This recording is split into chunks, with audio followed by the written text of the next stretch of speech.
اعوذ باللہ من الشیطان الرجیم بسم اللہ الرحمن الرحیم۔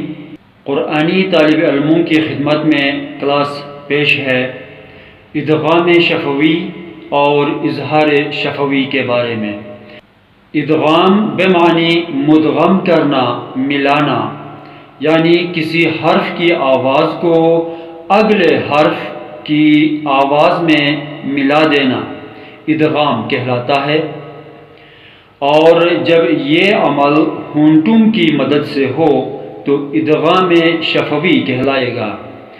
قاعدہ سن لیجئے، اگر میم ساکن کے بعد پھر میم آ جائے تو یہ جو دوسرا میم ہے یہ شد کے ساتھ یعنی مشدد حالت میں آئے گا، اور اسی میم مشدد پر دو میم کے برابر غنہ کر کے پڑھا جائے گا، اور ظاہر ہے کہ میم کی آواز نکالنے میں ہونٹوں کی مدد درکار ہوتی ہے، لہذا اسے ادغام شفوی کہا جائے گا۔ مثالیں دیکھیے، لہم آخری حرف میم ساکن ہے، اس کے بعد لفظ ہے ما یشتہون۔ اس لفظ کے آغاز میں پھر سے میم کا حرف آیا ہے۔ یہاں دو میم صوتی طور پر یعنی آواز کے اعتبار سے باہم مل رہے ہیں، مدغم ہو رہے ہیں۔ اب یہ دوسرا حرف میم جو کہ مشدد حالت میں ہوگا، اسی میم کی آواز میں ادغام شفوی کا عمل ہوگا، یعنی میم مشدد کی آواز میں قدر طول دینا ہوگا۔ خلاصہ یہ ہے کہ ہر میم مشدد میں غنہ ہوگا، اور یہی ادغام شفوی ہے۔ جیسے فلما، اما، مما، لہم مشوا فیہ وغیرہ۔ اب اظہار شفوی کے بارے میں سن لیجئے۔ اظہار ظاہر کرنے کو کہا جاتا ہے۔ یہ اصطلاح عملاً وہاں استعمال ہوگا جہاں اخفاء شفوی یا ادغام شفوی کا کوئی قاعدہ استعمال نہیں ہو رہا ہو۔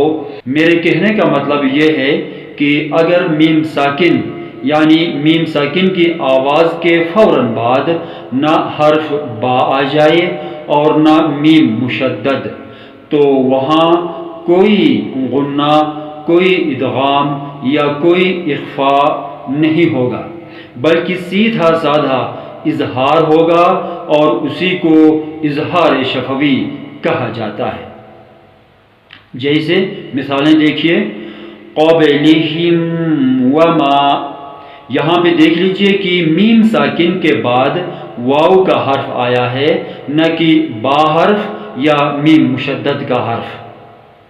مزید دیکھ لیجئے، لہم فیہا، میم ساکن کے بعد فا حرف آیا ہے، نہ کہ با حرف اور نہ ہی میم مشدد، تو لہٰذا یہاں پہ اظہار ہوگا۔ اسی طرح دیکھ لیجئے، الیہم بِإِذْنِہ۔ اب اس مثال میں میم ساکن کے بعد با حرف آیا ہے، یہاں پر اخفاء کا عمل ہوگا۔ آگے دیکھ لیجئے، علیم بما۔ یہاں پہ میم ساکن کے بعد با حرف آیا ہے، لہذا اخفاء کا عمل ہوگا۔ آگے دیکھ لیجئے، کتابا منیرا۔ کتابا منیرا، میم ساکن کے بعد میم جو کہ مشدد ہے، یہ ادغام شفوی کا حصہ ہے، پس میم مشدد پر غنہ ہوگا۔ امید کرتا ہوں کہ آپ میم ساکن کے یہ تینوں قاعدے یعنی اخفاء شفوی، ادغام شفوی اور اظہار شفوی کو بخوبی سمجھ گئے ہوں گے۔ اخفاء شفوی سے متعلق کلاس اس چینل پر قبلاً پیش کی گئی ہے۔ والسلام علیکم ورحمۃ اللہ وبرکاتہ۔